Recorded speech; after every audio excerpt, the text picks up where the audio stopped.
बिस्मिल्लाहिर्रहमानिर्रहीम। तो जनाब हम 7.4 क्वेश्चन पे बात करने जा रहे हैं। हुरा के नाम से क्वेश्चन मौजूद है आपके पास।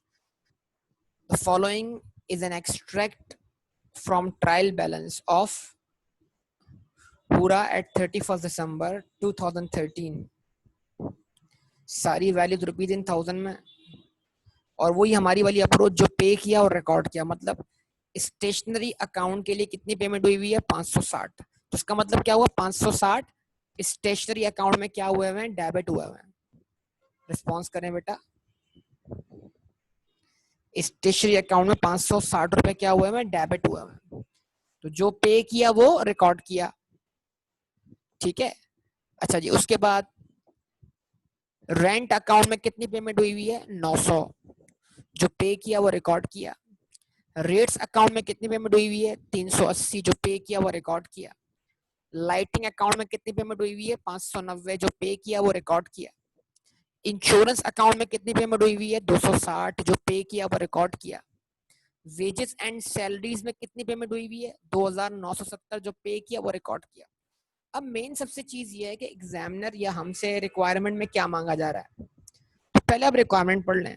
Record the above information in the relevant accounts for the year ended 31 December 2012 and close the account. यानी कि एग्जामिनर ये चाह रहा है कि जर्नल लेजर में इन पेमेंट्स को इनके अकाउंट्स में दिखाया जाए। वालेकुम अस्सलाम।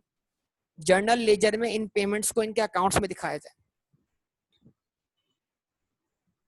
सही है, जहां से ये आई है, और फिर उन अकाउंट्स को एडजस्टमेंट करके क्लोज कर दिया जाए। यानी मतलब ये पूरा क्वेश्चन हम सॉल्व करें वन अकाउंट अप्रोच से। वन अकाउंट का मतलब क्या है? हर देखें, ट्रायल बैलेंस में कहीं भी इंश्योरेंस एक्सपेंस का लफ्ज इस्तेमाल नहीं हुआ। ट्रायल बैलेंस में कहीं भी रेंट एक्सपेंस का लफ्ज इस्तेमाल नहीं हुआ। तो आप देखिए सिर्फ insurance accounts, wages and salaries account, rent account, rates account, इस तरह के लफ्ज हम इस्तेमाल करेंगे। तो इसका मतलब आसान लफ्जों में हमसे जर्नल लेजर मांगा जा रहा है, और हम कोई मसला नहीं, हम जर्नल लेजर बना लेते हैं, ठीक है। सबसे पहले कौन सा अकाउंट ओपन करते हैं बेटा? सबसे पहले हम स्टेशनरी अकाउंट ओपन करते हैं।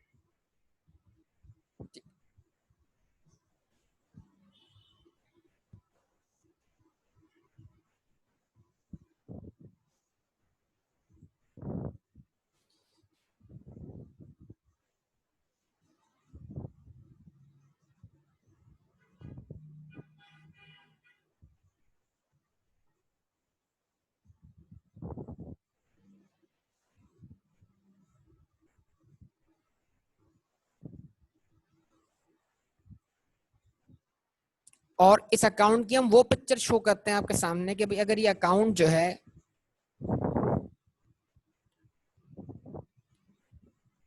क्लोज होकर पहुंचता तो फिर क्या इफेक्ट जाते?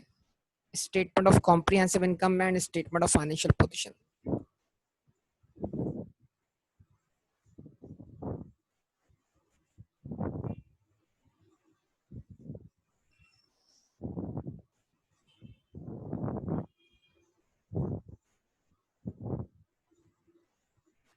अब इस अकाउंट को हमने नाम दिया stationery account,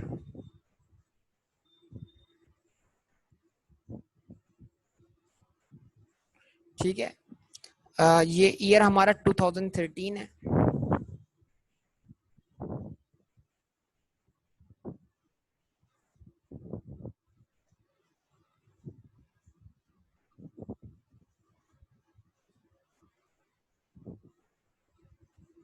I think rupees in thousand है। तो अब बाज़ दफा एग्जाम में बार बार रुपीज लिखना भी जरूरी नहीं होता। आप अगर एक दफा एग्जामिनर को यहाँ मेंशन कर दें कि all values are rupees in thousand, तो आप बार बार भी इस जहमत से, मतलब बार बार लिखने की जहमत से बच जाएंगे, ठीक है। ओके ना। अच्छा जी, अब आप ये बताइए इस अकाउंट में जो पेमेंट हुई है वो कितनी हुई है? इस अकाउंट साल के किसी भी हिस्से में हुई हो, लेकिन जो पेमेंट हुई है वो कितनी हुई है? वो ट्रायल बैलेंस शो कर रहा है 560। मतलब कैश या बैंक क्रेडिट हुआ होगा, और स्टेशनरी अकाउंट क्या हुआ होगा? 560 से डेबिट हुआ होगा। यस और नो? अब क्या बोल रहा है वो ये बोल रहा है कि अब आखिरी लाइन पढ़े आप, ये वाली। There was stationery still in hand at 31st December 2013 which had cost rupees 15,000. Year end पर 560 में से 15,000 की स्टेशनरी जो है वो आपके पास अनयूज्ड पड़ी हुई है, मतलब अब तक आपने वो कंज्यूम नहीं की। प्रिंटर के पेपर्स पड़े हुए हैं, ठीक है, कार्ट्रिज पड़ी हुई है, फाइल्स पड़ी हुई हैं, मतलब इस तरह के आइटम्स जो हैं। अगर हम अपने कॉलेज की लिहाज से बात करें तो अनयूज्ड मार्कर्स पड़े हुए हैं डब्बे के अंदर पैक हुए हुए, जो जब तक अब तक हमने इस्तेमाल ही नहीं किया अब तक, ठीक है। स्टोर से मुताल्लिका चीजें हो सकती हैं। तो मतलब वो तमाम चीजें हैं जो हमने खरीद तो ली थी लेकिन अब तक हमने कंज्यूम नहीं की, वो ऐसी की ऐसी पैक पड़ी हुई हैं, ठीक है। तो उसको छोड़कर बाकी सबको क्या मान लें, एक्सपेंस मान लें। तो हमने क्या कहा, हमने कहा वन अकाउंट अप्रोच, और हमने कहा वन अकाउंट अप्रोच के बेस पर हम यहाँ बोल रहे हैं कि भाई 31 दिसंबर को हम इस अकाउंट में 15,000 रुपए को यहाँ से जाने नहीं दे रहे, बाकी सारे अमाउंट को हम रिलीज कर रहे हैं कहां पर, प्रॉफिट एंड लॉस अकाउंट में। कितने से, 545। ये आपका अकाउंट क्या हो गया बेटा, कंप्लीट हो गया।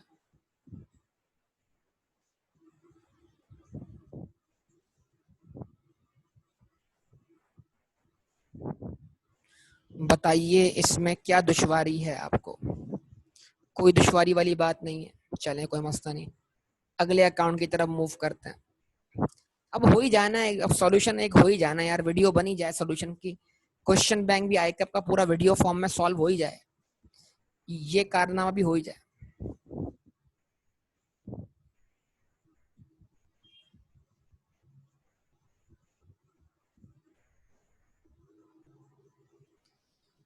ठीक है जी।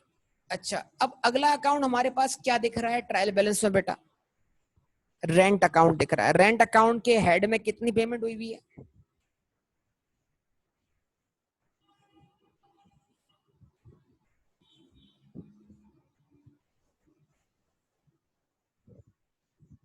नौ सौ की पेमेंट दिख रही है। तो बेटा यहां लगाई मैंने हेडिंग रेंट अकाउंट की।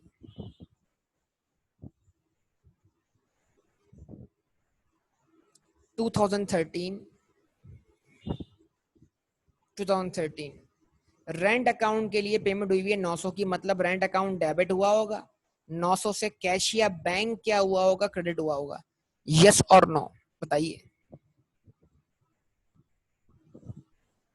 जवाब दीजिए। ऐसा ही है ना, चलेंगे ओके। अच्छा जी, उसके बाद अब क्या है, मजीद मजीद हम क्या करने जा रहे हैं, अब हमें क्या इन्फॉर्मेशन दी है जरा उसको हम रीड करते हैं। Rent ₹300,000 for the last 3 months of 2013। तो 2013 के आखिरी 3 महीने कौन से हैं, October, November and December, had not been paid,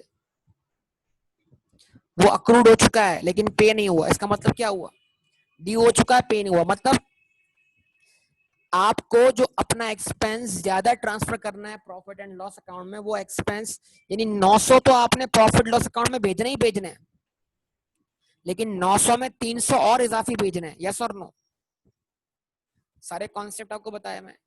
तो इसका मतलब ये हुआ कि बेटा 31 दिसंबर को आपने यहां से जो इम्पैक्ट भेजना है प्रॉफिट लॉस अकाउंट में, वो ये 900 तो भेजने हैं लेकिन 300 और भेजने हैं। तो जो 300 आपने इजाफी भेजे तो ये बैलेंस कितना हो गया, 1200 हो गया। तो लिहाजा जो 300 इजाफी भेजे वो आपके लिए क्या बन जाएंगे, लायबिलिटी बन जाएंगे 31 दिसंबर को, बैलेंस सीडी।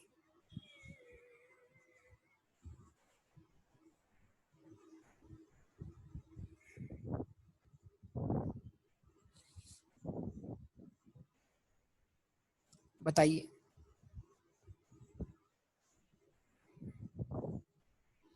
रिस्पॉन्स दीजिए। ये अकाउंट भी क्लोज हो गया आपका। अच्छा जी, अगला अकाउंट,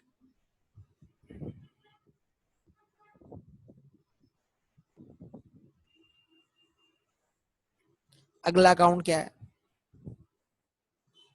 रेट्स।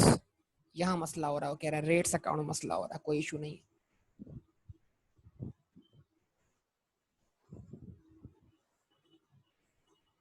रेट्स अकाउंट 2013 2013, ठीक है।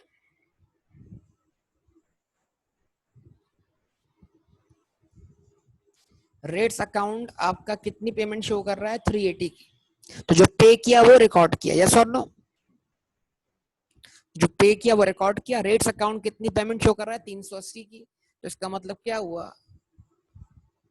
रेट्स अकाउंट डेबिट हुआ है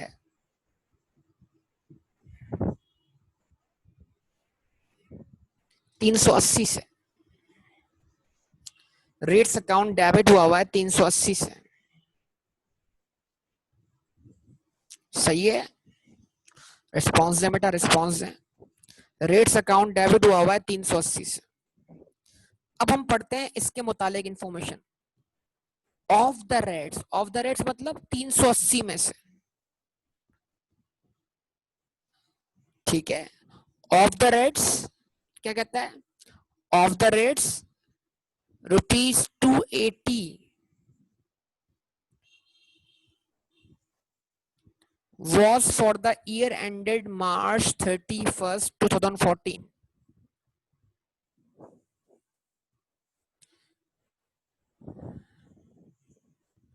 ठीक है। जो आपका रेट्स का बैलेंस है कितने का? 380 का। अब जरा समझेगा इसको, एक और तरीके से भी एक्सप्लेन कर रहा हूं मैं आपको, जरा इस तरह भी आप बात समझेगा, ठीक है। जो आपका यहां देखिएगा बेटा प्लीज।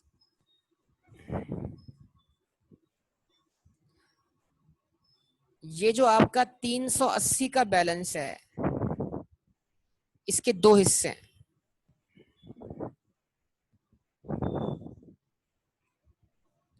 इसमें 280 की जो पेमेंट है वो ईयर एंडेड 31 मार्च 2014 के लिए।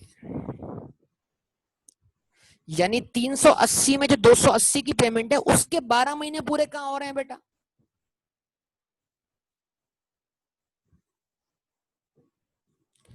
उसके 12 महीने कहां पूरे हो रहे हैं? 31 मार्च 2014 में। तो इसका मतलब क्या हुआ? इस 280 के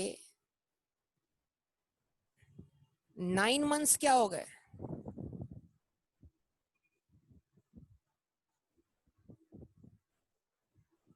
एक्सपायर्ड, यस और नो? और 3 मंथ्स क्या हो गए?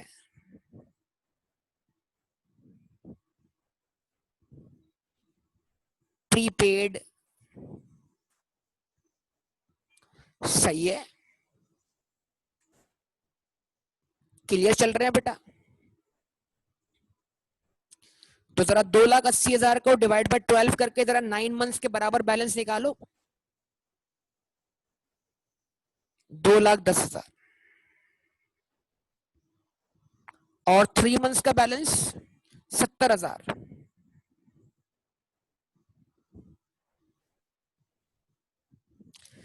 तो 70,000 इस अकाउंट का बैलेंस सीडी होगा बेटा, यस और नो? बताइए क्या कहते हैं आप? अच्छा जी। और जो बचे 100,000 ये एक्सपायर हो रहे हैं 31 मार्च 2013 को।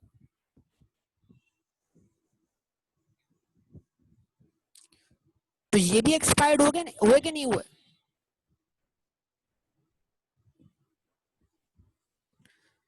जवाब दो, एक्सपायर्ड हुए कि नहीं हुए? तो ₹1,00,000 ये वाले एक्सपायर हुए, 2,10,000 ये वाले एक्सपायर हुए। टोटल इंपैक्ट प्रॉफिट लॉस में कितने से गया? 3,10,000 से। अब कहानी क्या है, जरा कहानी को जरा डिटेल में समझो। ये मैं थोड़ा अलग तरीके से अकाउंट बना के दिखा रहा हूं तुम लोगों को, अलग तरीके से, ताकि तुम्हारी अकल जो है वो क्या करे, काम करे। देखो समझना बात को। मैं ये बोल रहा हूँ ये जो ₹1,00,000 है ना, ये लास्ट ईयर का बैलेंस सीडी होगा, जो इस साल 1 जनवरी को बना होगा बैलेंस बीडी। क्या ख्याल है? समझ में आती है मेरी बात? 100 रुपए से सोचो जरा इस बात को, क्योंकि ये पे हुआ होगा लास्ट ईयर, इसके भी 9 मंथ्स लास्ट ईयर एक्सपायर हो चुके होंगे, और 3 मंथ्स जो होंगे वो लास्ट ईयर एक्सपायर नहीं हुए होंगे, उनको बनाया होगा हमने बैलेंस सीडी, और स्टार्ट पे साल के बनाया होगा बैलेंस बीडी। यस और नो? जरा इस तरह सोचो। फिर हमने इस साल पेमेंट की 280 की, तो 280 इसमें क्या हो गया? ऐड हो गए। जब 280 इसमें ऐड हो गया तो ये कितना बन गया बैलेंस? 380, और ट्रायल बैलेंस 380 शो कर रहा है। तो बस खाली अब ये बता दो कि 380 में से कितना एक्सपायर्ड नहीं है। तो आपने बोला 380 में से 70 को छोड़ के बाकी सब कुछ क्या एक्सपायर्ड है। तो जो transfer profit and loss account में गया इम्पैक्ट, वो इम्पैक्ट किसके बराबर था बेटा? वो इम्पैक्ट 310 के बराबर था। यानी कि 280 में से 210 एक्सपायर्ड हो गए, और 100 जो ओपनिंग वाले थे वो तो क्या हो गए? पूरे एक्सपायर्ड हो गए। तो लॉजिकली सोचना है, जो सेंस हमने डेवलप किए उसको बना के सोचना है बेटा। इन्वॉल्वमेंट चाहिए आपकी बहुत ज्यादा। अब वो बता नहीं रहा ये बैलेंस बीटी है, लेकिन ये अंडरस्टूड दिखाई दे रहा है कि हाँ यार, ये अगर एक्सपायर हो रहा है 2013 पर, मार्च 2013 पर, तो ऑब्वियसली पिछले साल पे हुआ होगा। पिछले साल के एंड पे ये 3 मंथ्स प्रीपेड होंगे, जो कि लास्ट ईयर का बैलेंस सीडी होंगे, इस साल का बैलेंस बीडी होंगे। तो जिस तरह ये अकाउंट बीडी होकर पेमेंट आ गई, उस तरह भी मैंने अकाउंट दिखा दिया आपको। समझे आप मेरी बात को? और ये डायरेक्ट अकाउंट भी देख लें। यानी डायरेक्ट अकाउंट क्या है कि हमारे पास, इसको बल्कि मैं क्या करता हूं, एक तरह से बैंक नहीं लिखता हूं, क्योंकि पेमेंट तो सिर्फ, मेरे ख्याल से पेमेंट तो सिर्फ क्या हुई होगी? 280 की हुई होगी ना। तो इस अकाउंट को मैं वैसे बना देता हूं जैसे वो बताया गया हमें, बीडी बैलेंस लिखकर।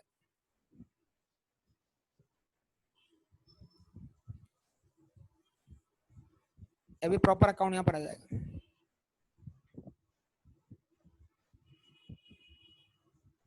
1 जनवरी बैलेंस बीडी हमारे पास 100 का मौजूद है यहाँ पर। ड्यूरिंग द ईयर हम कितनी पेमेंट कर रहे हैं इसमें? 280 की।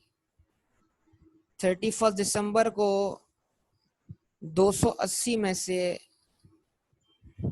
70 जो है वो क्या है? एक्सपायर्ड नहीं है। तो 31 दिसंबर को जो बाकी बचा हुआ बैलेंस है वो transfer to profit and loss account है, 310।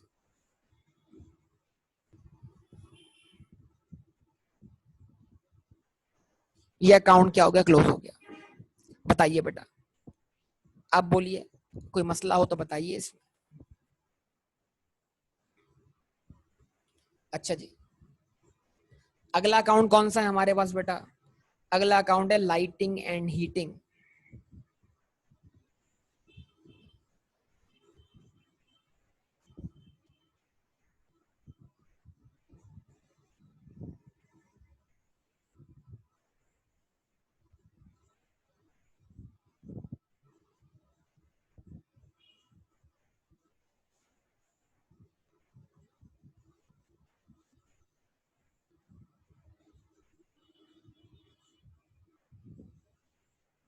Lighting and heating 2013। ठीक है जी। लाइटिंग और हीटिंग की मद में आपने कितनी पेमेंट की हुई है? 590 रुपए। जो पे किया वो रिकॉर्ड कर लिया। तो एंट्री क्या बनी? कैशिया बैंक के रेफरेंस है, लाइटिंग और हीटिंग अकाउंट डेबिट कितने से? 590 से। अच्छा जी, अब लिखा हुआ क्या है इसके मुताल्लिक का इंफॉर्मेशन क्या आ रही है हमारे पास? जरा तवज्जो कीजिएगा। Fuel had been delivered on 18 December 2013 at cost of rupees 15,000 and had been consumed before year end. ठीक है, क्या बोलता है, 15,000 से फ्यूल और आया है और हमने इस्तेमाल भी कर लिया है, लेकिन उसकी एंट्री नहीं बनी है, मतलब किसी रीजन की बिना पर, गलती बोल सकते हैं इसको आप, या किसी और रीजन की बिना पर इसकी एंट्री बन नहीं सकी है। मैं बताऊं उसका मेन रीजन क्या है, क्योंकि आपने फ्यूल खरीद तो लिया होगा लेकिन उसकी कोई पेमेंट नहीं की होगी। अगर आपने पेमेंट कर ली होती तो रिकॉर्ड कर लिया होता। इसका मतलब आसान लफ्जों में 15,000 से आपका फ्यूल एक्सपेंस यानी कि लाइटिंग एंड हीटिंग एक्सपेंस और ज्यादा है, और ये 15,000 आपके ऊपर क्या है, लायबिलिटी। कुछ समझ पा रहे हैं मेरी बात को? ये 15,000 आपके ऊपर क्या है, लायबिलिटी है।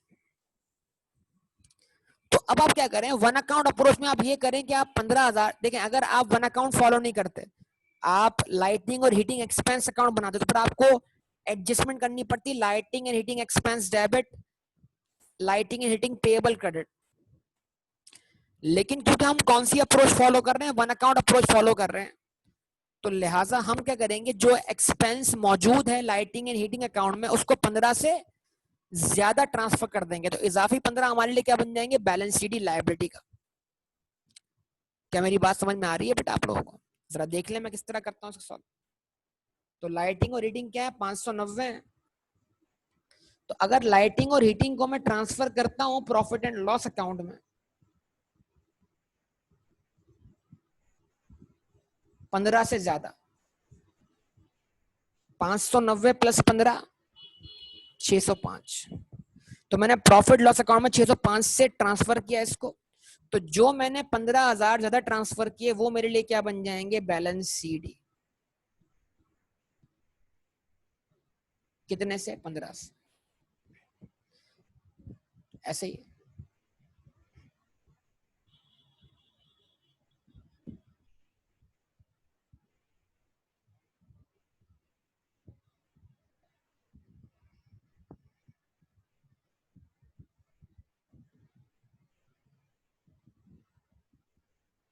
ठीक है जी, ये आपके सामने आ गया, ऐसा ही है ना।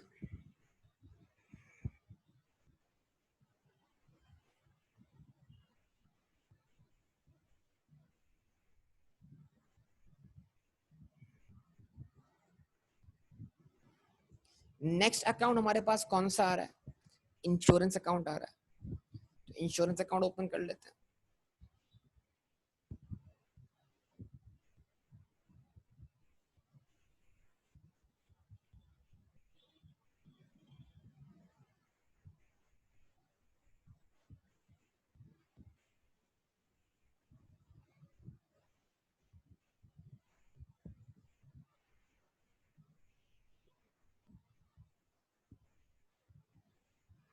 ठीक है जी, अब इंश्योरेंस अकाउंट क्या आपके पास,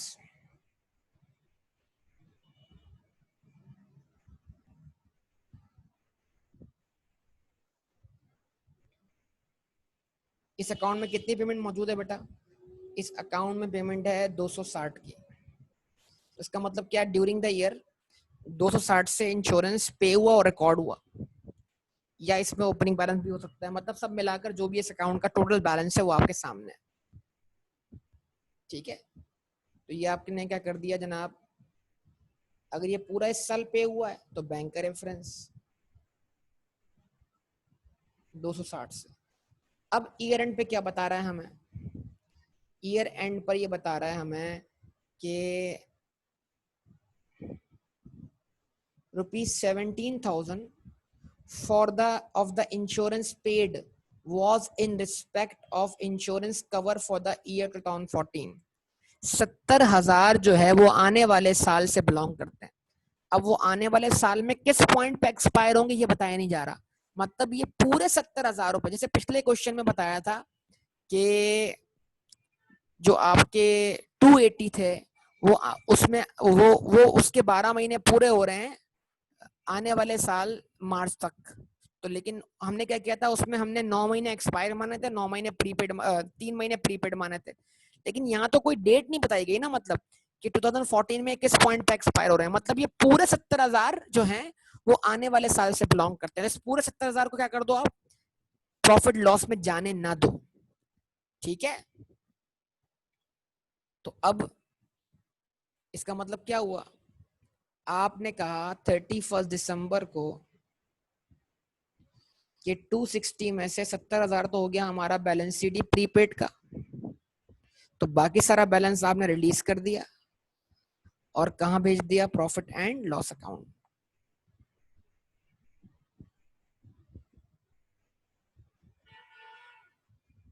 कितने से, 190 से, ऐसे ही है। और लास्ट वन, अब लास्ट वन क्या है, सैलरीज एंड वेजेस।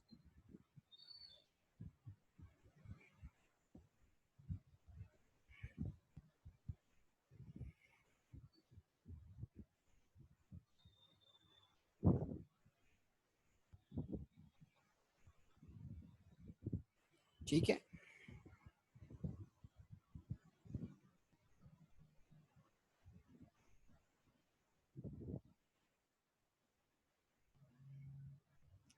तो आपने ड्यूरिंग द ईयर सैलरीज और वेजेस की मद में कितनी पेमेंट की हुई है, मतलब इस हेड में कितनी पेमेंट की हुई है आपने, 2,970।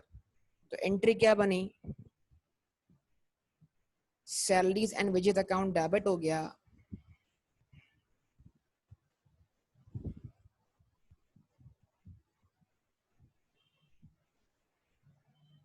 2,970 से, जो पे किया वो रिकॉर्ड कर लिया आपने,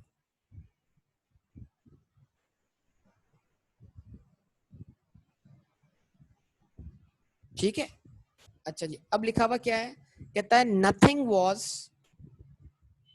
owing to the employees for the wages and salaries for the close of 2013, मतलब 2013 के एंड पर कोई भी वेजेस और सैलरीज आप पर ड्यू तो थे, लेकिन कुछ भी ऐसा नहीं है जो आपने पे ना कर दिया, मतलब आप पर 2013 के एंड पर वेजेस और सैलरीज के हेड में कोई लायबिलिटी मौजूद नहीं है, मतलब जितने वेजेस और सैलरीज आप पर ड्यू हुए थे वो आपने सारे के सारे क्या कर दिए हैं, पे कर दिए। यानी साल भर में 2,970 ही ड्यू हुए और 2,970 ही क्या हुए, पे हुए, मतलब कोई क्लोजिंग अक्रूवल नहीं है। तो जो आपने पे किया है उसको ही आप सीधा ट्रांसफर कर दें कहां पर, प्रॉफिट एंड लॉस अकाउंट में।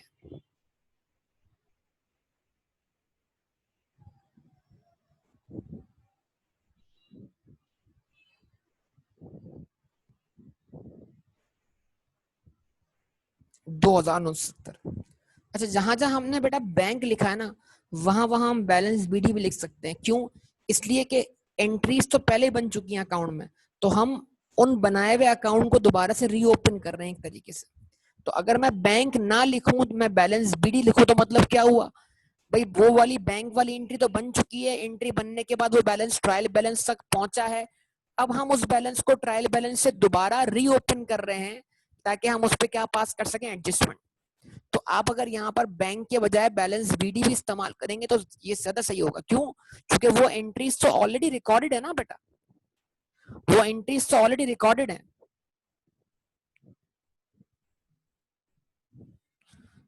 हाँ, तो बुक के सॉल्यूशन में क्या किया हुआ है, बैलेंस बीडी किया हुआ है, सही, अच्छी बात है, लेकिन एक सेंस देना था आपको, लेकिन अब जितना आप डेवलप होंगे उतना आप करेक्ट सॉल्यूशन की तरफ जाएंगे, तो इसमें भी कोई प्रॉब्लम वाली बात नहीं है।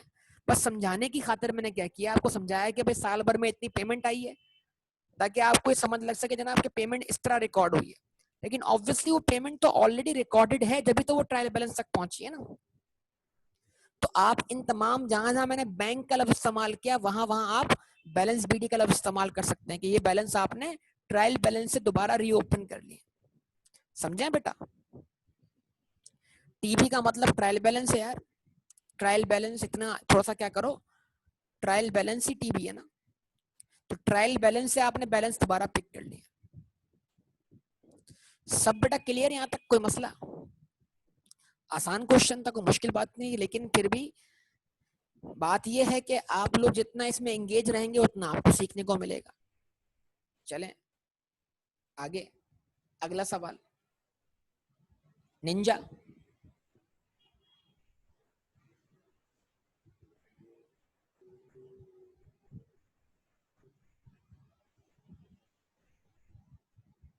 हाँ बेटा, कोई है जिससे निंजा ना हुआ हो? 3 बार कर लिया, जबरदस्त बेटा शिराज। अच्छा जी, कोई है जिससे ना हो, मैं तो खाली ये बोल रहा हूँ कोई है जिससे ना हुआ हो। देखो, नहीं किया और नहीं हुआ में जरा फर्क करना बेटा। नहीं किया और नहीं हुआ में फर्क कर लेना बेटा, लाजमी। ये वाले काम मत करना कि सर नहीं हुआ, नहीं किया। नहीं हुआ अलग बात है, नहीं किया अलग बात है। मैं हमेशा से बोलता आता हूँ, होमवर्क नहीं किया और होमवर्क नहीं हुआ, ये दोनों अलग अलग बातें।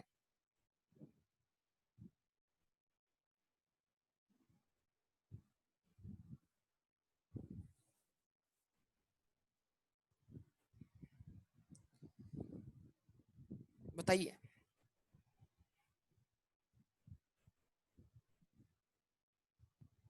जवाब दीजिए बेटा। राहिल आपने कर लिया है, शिराज ने कर लिया है, बाकी आवाम भी तो है ना। अमान अभी तक कुछ बोलता ही नहीं है बेटा। अमान तो ये बोलेगा सर आप करवा दें। अच्छा, बाकी लोग बताइए प्लीज, ये क्वेश्चन आपने सॉल्व किया कि नहीं किया? बासित कह रहे हैं कर लिया, क्या बात है भाई बासित।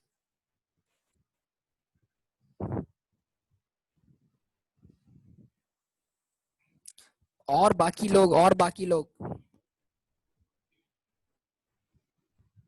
और बाकी लोग किधर हैं? रोहित बेटा, रोहित, रोहित कहाँ पर है? हुनैनुल हशाम कहाँ पर है? बाकी खवातीन पोर्शन से कोई जवाब नहीं आ रहा। हाँ बेटा, रोहित कर लिया सॉल्व वाला क्वेश्चन, निंजा वाला।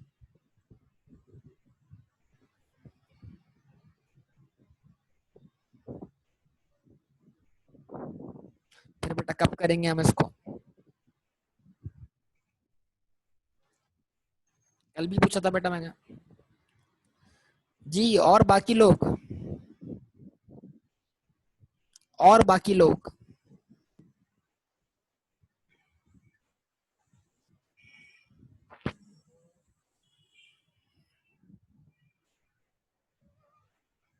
यार निंजा वाला तो आप लोग करो, मैं जामिल की तरफ बढ़ रहा हूँ आगे।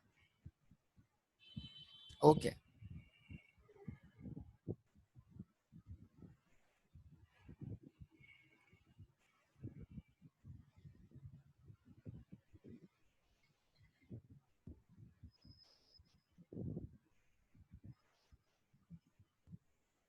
हमेशा क्वेश्चन, जब एग्जाम का क्वेश्चन हो तो आप क्या करो, क्वेश्चन कोई भी हो उसको हमेशा पहले आप रिक्वायरमेंट से पढ़ना शुरू करो। ठीक है जी। तो जो क्वेश्चन हम पढ़ने जा रहे हैं उसकी रिक्वायरमेंट क्या है? Prepare what, prepare what, prepare adjusting entries to enable ZT to finalize its monthly financial statements for the month of January 2016 under accrual accounting। बेटा एडजस्टमेंट्स मांग रहा है, और सबसे बड़ा मसला इसमें यह है कि एक मंथ की यानी स्टेटमेंट बना रहा है, एक मंथ की फाइनेंशियल स्टेटमेंट बना रहा है, एक मंथ की, पूरे साल की नहीं बना रहा। तो अब एक मंथ एक अकाउंटिंग पीरियड हो गया ना, मतलब अब आपके पास अगर उस मंथ के अलावा जो भी ट्रांजेक्शन होगी, देखो एग्जामिनर ने आपको तंग कैसे किया, यहाँ पर गलती कैसे करवाई है आपसे। यहाँ पर उसने ये कहा है कि जो आपकी इस मंथ की ट्रांजैक्शन है, ठीक है, जो आपकी इस मंथ की ट्रांजैक्शन है, एक मंथ का एसोसिए बनवा रहा है आपसे वो, तो सिर्फ एक मंथ के एक्सपेंसेस आएंगे जनवरी का, मतलब जनवरी से पहले वाला महीना दिसंबर, जनवरी के बाद वाला महीना फरवरी, ये सारे हमारे लिए जो है वो अलग अलग अकाउंटिंग पीरियड में फॉलो करता है। तो सिर्फ इस जनवरी को एक अकाउंटिंग पीरियड मानते हुए सॉल्व करना है आपने। अब पूरा साल अकाउंटिंग पीरियड नहीं है इस क्वेश्चन में, स्पेशल क्वेश्चन है। इन तमाम बातों को ध्यान में रखना है आपने। चलें बेटा, लिखा हुआ क्या है? Jamil traders commenced business on January 1 2016, मतलब बिजनेस भी उसने यही शुरू किया है 1 जनवरी से, और एक महीने के अपने हालात देखना चाह रहा है। And is maintaining it's accounting records under cash basis, मतलब जो पे किया वो रिकॉर्ड किया, जो रिसीव किया वो रिकॉर्ड किया। लेकिन लेकिन वो चाह क्या रहा है? वो चाह ये रहा है कि वो ईयर एंड पर एडजस्टमेंट पास करके उसको कन्वर्ट कर दे किस बेस पर? अक्रूवल बेसिस पर। अगर कुछ उसने पे किया है वो शॉर्ट है, अगर उसने कुछ पे किया है वो शॉर्ट है, तो उस शॉर्टेज से अपना एक्सपेंस बढ़ा ले, उस शॉर्टेज से अपना एक्सपेंस बढ़ा ले और लायबिलिटी क्या कर दे, क्रेडिट कर दे। अगर जो उसने पे किया उसमें अगले मंथ की भी पेमेंट शामिल है, तो उस मंथ, अगले मंथ की पेमेंट को क्या मान ले, वो प्रीपेड मान ले। यस और नो? जवाब तो मुझे ऐसे ही ना।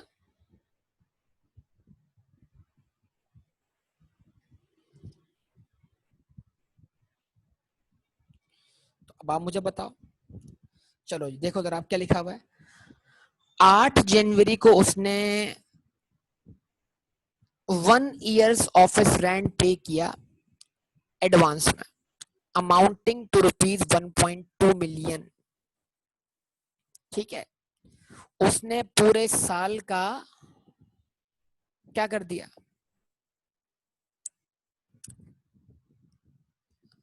उसने पूरे साल का क्या कर दिया बेटा, रेंट पे कर दिया। तो अगर उसने जनवरी का रेंट भी पे किया है, फरवरी का भी पे किया है, मार्च का भी पे किया है, सो ऑन, कहां तक, दिसंबर तक का। तो मतलब क्या हुआ, आने वाले 11 महीने आपके लिए क्या है, प्रीपेड है।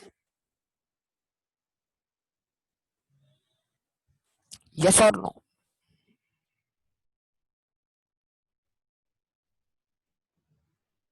जवाब दीजिए। आने वाले 11 महीने आपके लिए क्या है, प्रीपेड है।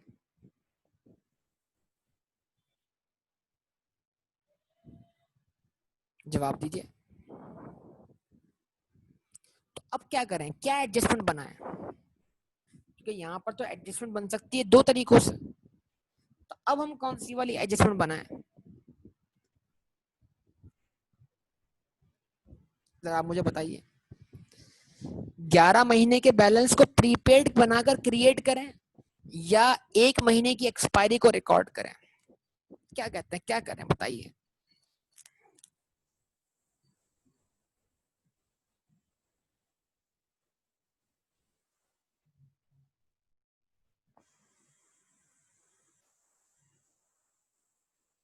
बोलिए, बताइए बेटा, सब लोगों से पूछ रहा हूँ, मेथड तो 2 सीखे ना हमने इसके अंदर। तो नॉर्मल अप्रोच क्या है, जो भी हमने पे किया होगा उसको हमने प्रीपेड माना होगा ना। या अगर हम बोलते हैं रेंट अकाउंट बना रहे हैं हम, वन अकाउंट अप्रोच, तो हमने रेंट अकाउंट डेबिट किया होगा। तो रेंट अकाउंट भी एडजस्टमेंट किससे बनती है बेटा, जितना हमें ट्रांसफर करना है प्रॉफिट एंड लॉस अकाउंट। जवाब दें। तो 1.2 मिलियन को आप डिवाइड करें 12 से, मल्टीप्लाई करें किससे, 1 से, तो आपको आंसर क्या मिलेगा, 0.1 मिलियन। अब आप 0.1 मिलियन से एडजस्टमेंट पास कर दें, तो क्या एडजस्टमेंट बनेगी आपके पास,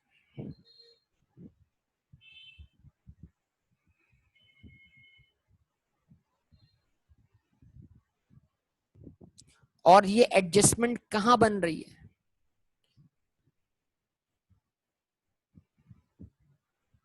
जामिल ट्रेडर्स। ठीक है जी,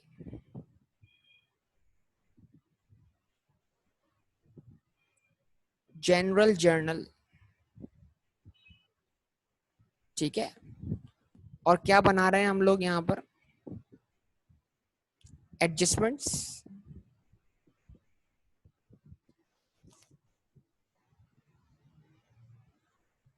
और ये एडजस्टमेंट जो है वो सारी की सारी कब पास हो रही है, 31 जनवरी को 2016।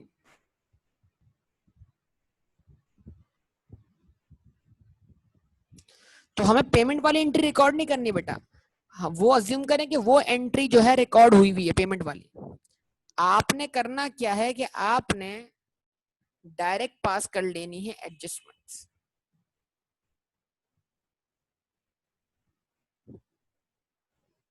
ठीक है जी। तो नंबर 1 आपने कहा रेंट एक्सपेंस डेबिट, इम्पैक्ट जाएगा प्रॉफिट एंड लॉस अकाउंट में। अगर दो अकाउंट फॉलो करूंगा तो इसको पहले भेजूंगा रेंट एक्सपेंस अकाउंट में, वहां से भेजूंगा प्रॉफिट एंड लॉस अकाउंट, और प्रीपेड रेंट अकाउंट क्रेडिट या रेंट अकाउंट क्रेडिट अगर वन अकाउंट अप्रोच है तो। कैसे? 1.2 मल्टीप्लाइड बाय 1 डिवाइडेड बाय 12, तो आंसर आ गया 0.1 मिलियन। 0.1 मिलियन। और ये सारी वैल्यूज किस में चल रही हैं? रुपीज इन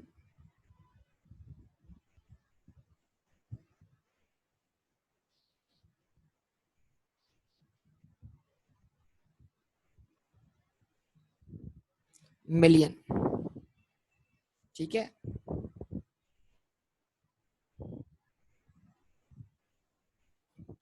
ये बन गई आपकी पहली एडजस्टमेंट।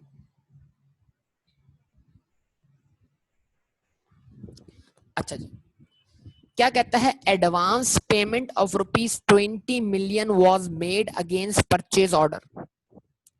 ठीक है, हमने गुड्स खरीदने के लिए क्या किया? एडवांस पेमेंट की। कितनी पेमेंट की बेटा? कितनी पेमेंट की? 20 मिलियन। तो सबसे पहली बात है कि जो एंट्री हमने बनाई होगी पेमेंट के वक्त वो तो बन चुकी है, लेकिन फिर भी समझने के लिए हम उसको बना लेते हैं।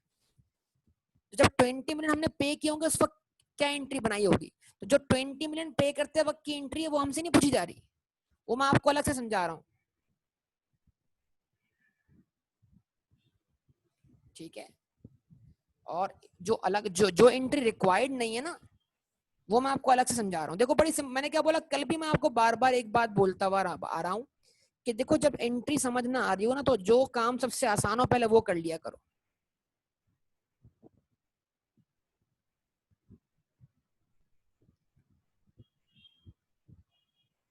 15 जनवरी को जब हमने पेमेंट की होगी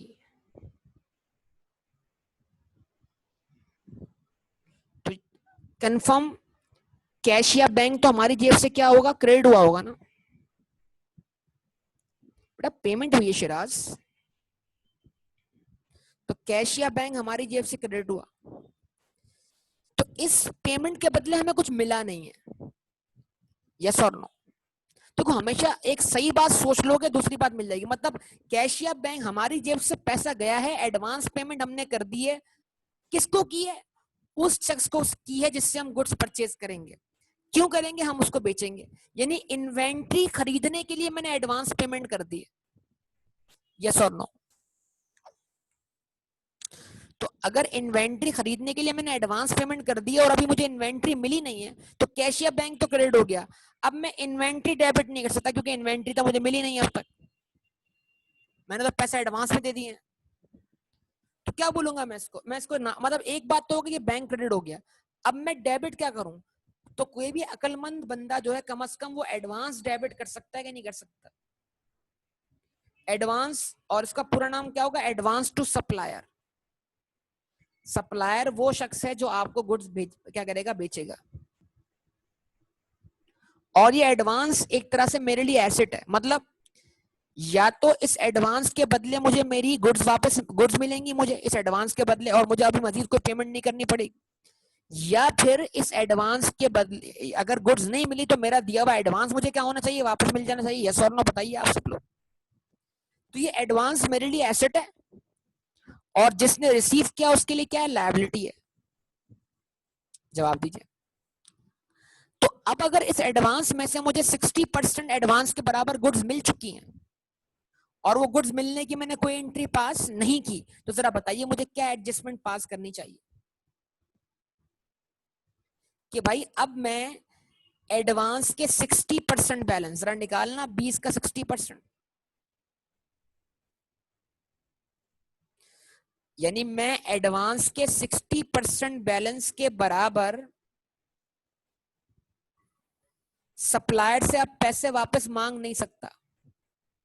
तो मैंने कहा एडवांस टू सप्लायर क्रेडिट कितने से बेटा? 12 मिलियन से। क्यों? क्योंकि 12 मिलियन की मुझे गुड्स मिल चुकी हैं। तो फिर क्या करूंगा मैं? या तो मैं इन्वेंट्री डेबिट करूंगा, अगर सिस्टम कौन सा फॉलो कर रहा हूं? परपीचुअल। और परचेजेस डेबिट करूंगा अगर सिस्टम कौन सा फॉलो कर रहा हूं, पीरियोडिक। तो इसका मतलब डेबिट वाली एंट्री सिस्टम पे डिपेंड करती है।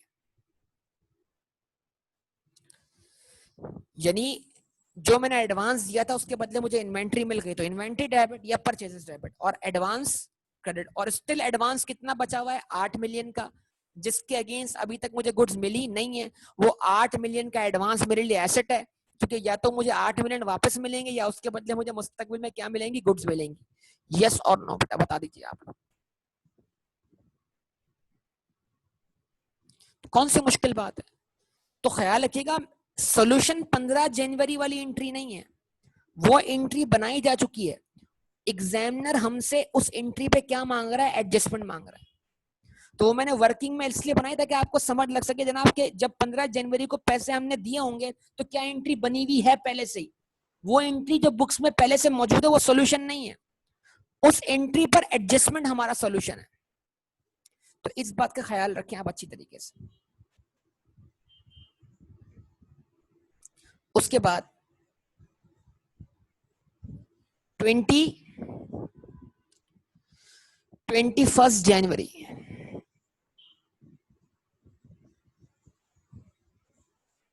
21 जनवरी क्या लिखा हुआ है, ₹5 million were received against supply of goods in January 2016। सही है बेटा। अब आपने एडवांस दिया या आपने एडवांस लिया, बताओ। आपने एडवांस दिया या आपने एडवांस लिया? बेटा लेजर रिक्वायरमेंट का पार्टी नहीं है, पढ़ो कहीं पे भी, लेजर रिक्वायर्ड नहीं है बेटा। एडवांस लिया तो मतलब इस एडवांस के बदले आपने गुड्स बेचनी है, वो आपके लिए सेल कहलाएंगी। यस और नो, क्या ख्याल है? अच्छा जी। अच्छा, अब एडवांस मिलने की एंट्री नहीं बना रहा मैं, वो रिक्वायर्ड नहीं है, लेकिन समझाने के लिए बना रहा हूं। मतलब जब 21 जनवरी को आपको पैसे मिले तो आपने क्या एंट्री बनाई होगी, आपके पास पैसे आए हैं तो आपके पास बैंक अकाउंट डेबिट हुआ होगा 5 मिलियन से, और ये एडवांस आपको मिला है किससे, from your customers. Advance from customers credit, और ये एडवांस अब आपके लिए क्या है, अनअर्न्ड है ना, लायबिलिटी है ना। क्यों? कि जो एडवांस आपने वसूल किया है उसके बदले या तो आपने मुस्तकबिल में गुड्स सप्लाई करनी है, सेल करनी है, या फिर आपको जिससे पैसे लिए हैं उसको उसके पैसे वापस कर देना है। अगर एक कंपनी में आप गाड़ी बुक करवाते हैं एडवांस पेमेंट देकर, तो वो कंपनी के लिए सेल उस वक्त तक नहीं है बेटा जब तक कि वो आपको गाड़ी बेच ना दे। यस और नो? और अगर कंपनी आपको गाड़ी ना दे सके तो क्या करना पड़ेगा, कंपनी ने आपको आपके पैसे वापस देने होंगे ना यार, ये बताइए, सिंपल सी बात है। तो गाड़ियों में क्या एडवांस बुकिंग नहीं होती, गाड़ियों की क्या 3-3 महीने पहले, 6-6 महीने पहले की बुकिंग्स होती हैं, फिर वो आपका ऑर्डर लेने के बाद गाड़ियां मैन्युफैक्चर की जाती हैं। क्या ख्याल है बताइए? तो इसका मतलब क्या है, 5 मिलियन की एडवांस पेमेंट आपको मिल चुकी है। अब देखो एग्जामिनर का घुमाने वाला स्टाइल देखो कैसा घुमाया तुम्हें आप। कहता है goods amounting to ₹3 million could not be delivered in time because of a transport strike। 3 million की गुड्स आप डिलीवर नहीं कर सके, मतलब 3 मिलियन का एडवांस बाकी है स्टिल। तो इसका मतलब ये हुआ ना कि 2 मिलियन की गुड्स आपने डिलीवर कर दी हैं। मतलब 5 मिलियन के बदले 5 मिलियन की गुड डिलीवर करनी थी, तो मतलब 5 में से अगर 3 मिलियन की गुड्स अब तक डिलीवर नहीं हुई ईयर एंड तक, तो इसका मतलब ये हुआ कि 5 में से 2 तो डिलीवर हो गई ना। इनडायरेक्ट वे में जाके बात की उसने, वो 2 बता नहीं रहा लेकिन 2 आपने खुद एक्सट्रैक्ट करना है। तो अब जरा खुद देखो क्या होगा। तो इसका मतलब क्या है, आपको यहां पास करनी है एडजस्टमेंट। और आपने कहा एडवांस फ्रॉम कस्टमर डेबिट, आपने कहा मैं इस लायबिलिटी से बरी जिम्मा हो गया, इस 5 में से अब 2 मिलियन मुझ पे उधार नहीं रहे। जवाब दीजिए, इस 5 में से अब 2 मिलियन मुझ पे उधार नहीं रहे, क्योंकि वो 2 मिलियन में उस 2 मिलियन के बदले क्या कर चुका हूं मैं, गुड्स बेच चुका हूं। क्या करूंगा, सेल्स क्रेडिट करूंगा 2 मिलियन से। और अगर सिस्टम कौन सा है, परपेचुअल, तो इस सेल की कॉस्ट ऑफ सेल भी निकालनी पड़ेगी। और अगर सिस्टम कौन सा पीरियोडिक, तो कुछ भी करने की जरूरत नहीं है मजीद। तो अब ना हमें मार्कअप दिया हुआ है, ना हमें मार्जिन दिया हुआ है, ना हमें गुड्स की क्वांटिटी पता है, तो लिहाजा फिल वक्त तो हम इसकी कॉस्ट ऑफ सेल निकाल नहीं पा रहे। तो इसका मतलब यह है कि बाय डिफॉल्ट हमें सिस्टम कौन सा अज्यूम करना चाहिए, जब हम कॉस्ट ऑफ सेल निकाल ना पा रहे हो हर सेल के वक्त, तो हमें सिस्टम पर बाय डिफॉल्ट कौन सा अज्यूम कर लेना चाहिए बेटा, पीरियोडिक। पीरियोडिक, जबरदस्त। क्योंकि अगर सिस्टम परपेचुअल है तो फिर हर सेल के साथ कॉस्ट ऑफ सेल की एंट्री बननी चाहिए, और हम नहीं जानते कि इस 2 मिलियन की कॉस्ट क्या है। यस और नो, जवाब दीजिए। तो ये थर्ड एडजस्टमेंट बन गई आपके पास। अच्छा जी, अब जरा देखिएगा,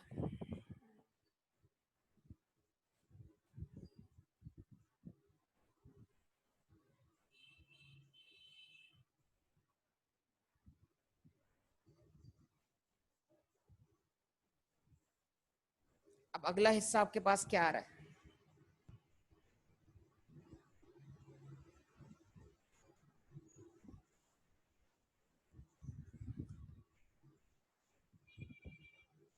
मतलब अगर एग्जामिनर ने आपको कॉस्ट ऑफ सेल निकालने का रास्ता दिया हुआ हो हर सेल के साथ, तो फिर आपको परपेचुअल फॉलो करना चाहिए ना बेटा,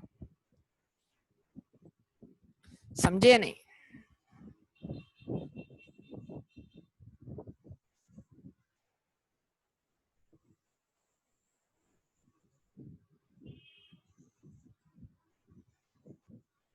यस और नो बताइए। अब ये एंट्री बेटा थोड़ी सी टेक्निकल है आपके लिए।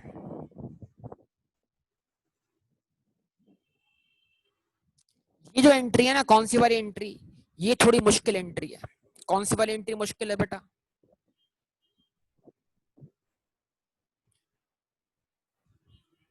कौन सी वाली एंट्री मुश्किल है, 31 जनवरी वाली।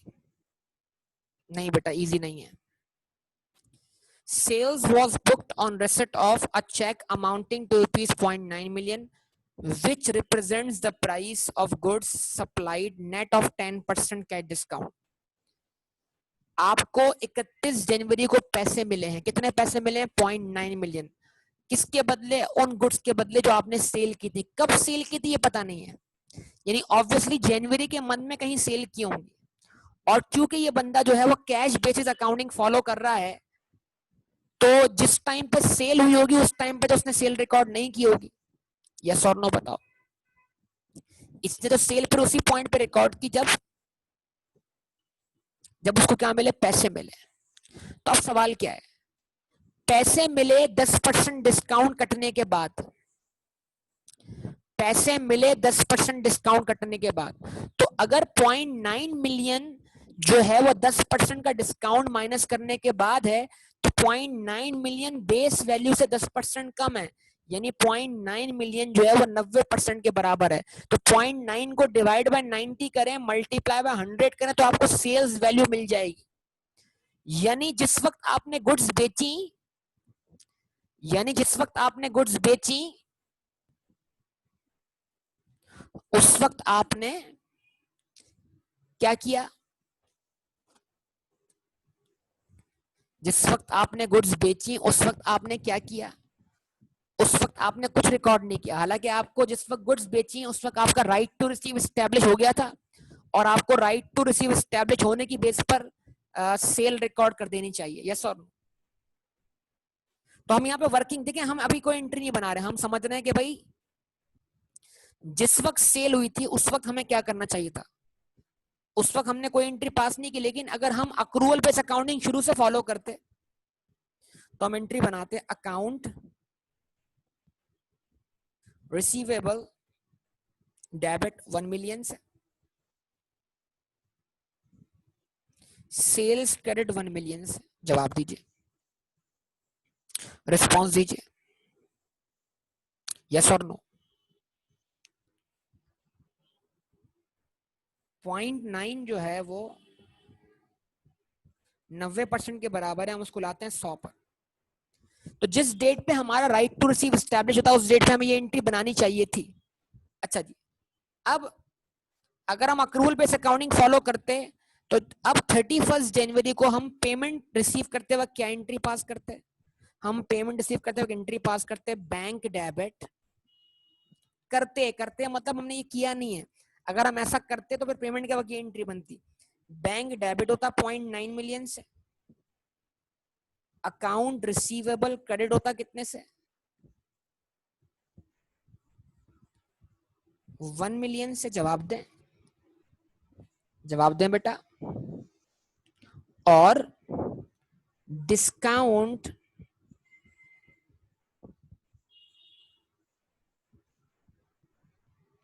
अलाउड डेबिट होता कितने से, 0.1 मिलियन से।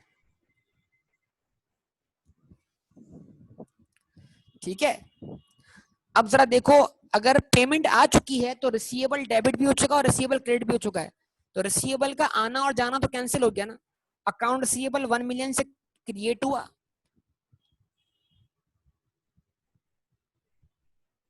और अकाउंट रिसीवेबल 1 मिलियन से क्या हुआ, खत्म भी हो गया। यस और नो बताओ बेटा, रिस्पॉन्स दो। तो इस एंट्री का अल्टीमेट इंपैक्ट क्या बचा, इस एंट्री का अल्टीमेट इंपैक्ट बचा कि सेल क्रेडिट होनी चाहिए थी कितने से, 1 मिलियन से, बैंक डेबिट होना चाहिए था कितने से, 0.9 मिलियन से, और डिस्काउंट अलाउड डेबिट होना चाहिए था 0.1 मिलियन से। अब हुआ यह है कि आपने कोई इसकी एंट्री पास नहीं की जब तक के आपको पेमेंट ना मिल गई हो, क्योंकि आपने तो कैश बेस अकाउंटिंग फॉलो की है। तो कैश बेस अकाउंटिंग फॉलो करते हुए जितने पैसे मिले उतने रिकॉर्ड कर लिए, कितने रिकॉर्ड किए, तो इसका मतलब क्या है, एंट्रीज ये बननी चाहिए थी, मतलब अक्रूवल ये जो मैं अभी यहाँ पे एक बॉक्स बना देता हूँ,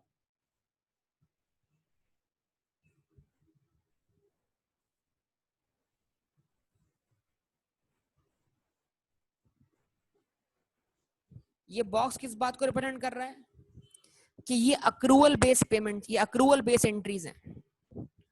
अगर ये बंदा अक्रूवल बेस अकाउंटिंग फॉलो करता तो ये एंट्री बनाता 2 स्टेप में, यस और नो, खाली मुझे इतना बता दें।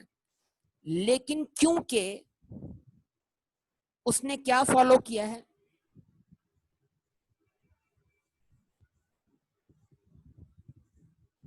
क्या फॉलो किया उसने, cash basis.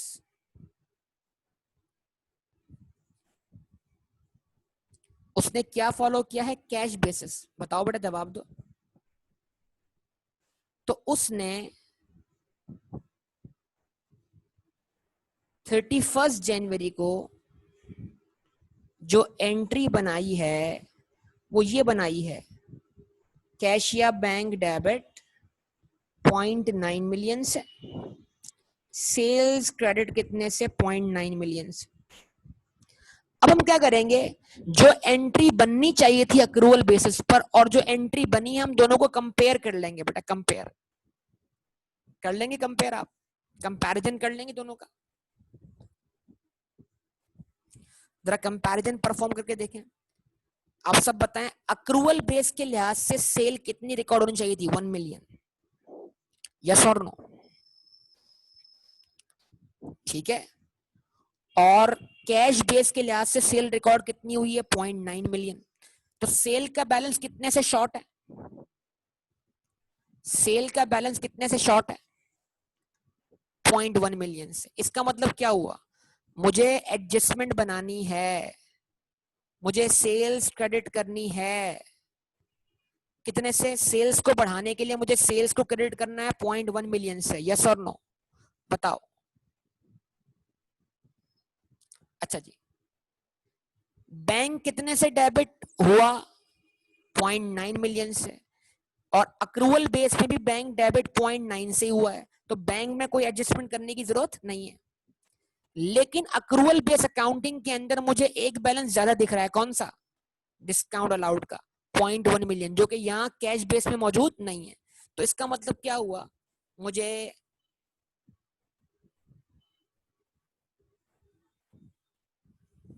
Discount allowed debit करना है। कितने से डेबिट करना है? 0.1 मिलियन से। तो डिस्काउंट अलाउड डेबिट हो गया 0.1 मिलियन से, सेल्स क्या हो गई? क्रेडिट हो गई 0.1 मिलियन से। देखो मुश्किल एडजस्टमेंट थी, लेकिन सिनेरियो को इन डिटेल समझ के करना आसान हो जाएगा। मतलब अक्रूवल बेस पे एंट्री क्या बनती और कैश बेस पे एंट्री क्या बनाई गई, तो अब इस कैश बेस एंट्री को दोबारा अक्रूवल बेस पे कन्वर्ट करने के लिए कितने से एडजस्टमेंट पास करनी पड़ेगी, इस बात को समझने की जरूरत है। तो उम्मीद करता हूं अब आपको ये बात समझ आ गई होगी बेटा। रिस्पॉन्स कर दें बेटा सब लोग। ये 5 पेपर सॉल्व कर रहे हैं, पता है आपको? हम उसूली तौर पर तो आपको सॉल्व करने चाहिए थे, ये सारे 5 पेपर्स हैं।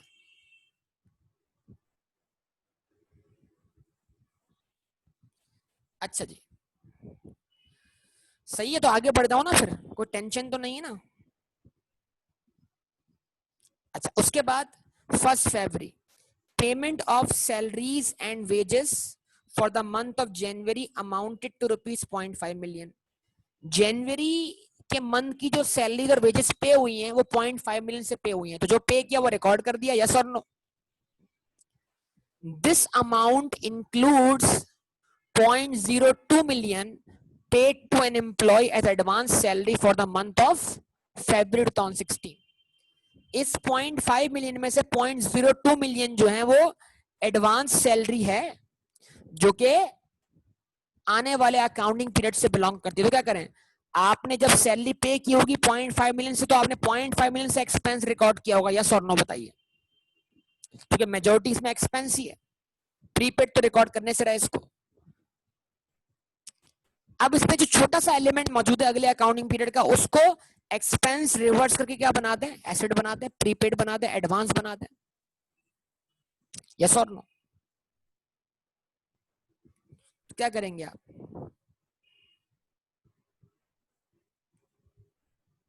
ये 4th एडजस्टमेंट थी, अब ये 5 पे आ गए। प्रीपेड सैलरी डेबिट 0.02 मिलियन से, और सैलरीज एक्सपेंस क्रेडिट 0.02 मिलियन से। ये तो कोई मुश्किल बात नहीं है बेटा, जवाब दें, रिस्पॉन्स करें बेटा सब लोग, लास्ट तक ये खत्म हो जाए बेटा क्वेश्चन। अब देखो इधर भी कैसा घुमाया है आपको, इधर आपको घुमाया है। तो जो जो हमने कैश बेस अकाउंटिंग और अक्रूवल बेस अकाउंटिंग के क्या कहते हैं डिफरेंस समझे थे ना, ये क्वेश्चन उसके लिए बेहतरीन है दोबारा से। अच्छा जी, payment of utility bills for the month of January 2016 amounted to ₹0.3 million. ये पेमेंट कब हो रही है? ये पेमेंट कब हो रही है? ये पेमेंट 15 फरवरी को हो रही है, लेकिन पेमेंट 15 फरवरी को हो रही है जनवरी के लिए, यस और नो? जनवरी का बिल कब आएगा? जितना मैं कितना समझा चुका मैं आपको यार, जनवरी का बिल कब आएगा? फरवरी में। तो अब अगर क्या, फिर वही सवाल, क्या मैं जनवरी का एक्सपेंस फरवरी में रिकॉर्ड कर सकता हूं पेमेंट बेस पर? कर सकता हूं, कर सकता हूं, कर सकता हूं। शर्त है उसके लिए कि जनवरी और फरवरी सेम अकाउंटिंग पीरियड में फॉल करते हो, यस और नो? लेकिन अगर मुझे जनवरी का अलग से अकाउंट, मतलब जनवरी का अगर मुझे प्रॉफिट लॉस अकाउंट अलग से बनाना है, तो फिर मैं जनवरी के एक्सपेंस को कभी भी फरवरी में जाने नहीं दूंगा। तो जनवरी का एक्सपेंस जो फरवरी में पे हुआ है,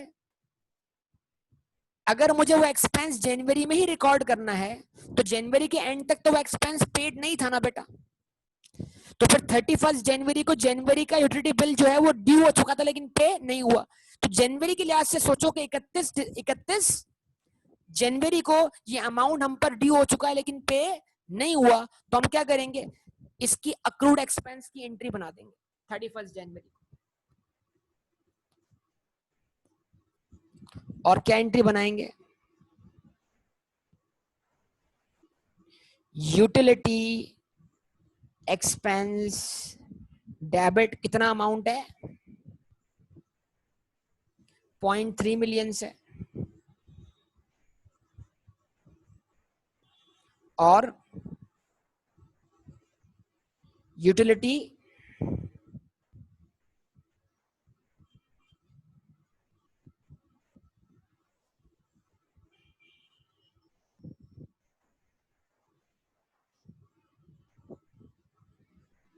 एक्सपेंस पेबल लाइबिलिटी या अक्रूड ड्यूटी एक्सपेंस। अक्रूड अगर लिखो ना अक्रूड ड्यूटी एक्सपेंस, तब भी इसका मतलब क्या होगा कि मैं लाइबिलिटी बता रहा हूं। Payable 0.3 million. ये हो गए आपके क्वेश्चन बेटा सारे के सारे। अब आप मुझे बताइए क्या मसला है इसके अंदर। सारी बातें जो हमने कॉन्सेप्ट डेवलप किए उसी पे ही डिपेंड करती है, ठीक है। तो अल्हम्दुलिल्लाह ये क्या कहते हैं आपके ये टॉपिक्स जो हैं कवर हुए हैं विद पास्ट पेपर्स, ठीक है। और इंशाल्लाह अब हम आइंदा क्लास में क्या करेंगे, नया टॉपिक नए टॉपिक की शुरुआत करेंगे, जो जिसकी वजह से हमारा फाइनल अकाउंट का टॉपिक क्या होगा, कंप्लीट हो जाएगा। और वो हमारे अलग से भी चैप्टर्स हैं, एक चैप्टर हमारा बैड डेट का है और एक चैप्टर हमारा जो है वो डेप्रिसिएशन का है, ठीक है बेटा। ओके, अल्लाह हाफिज।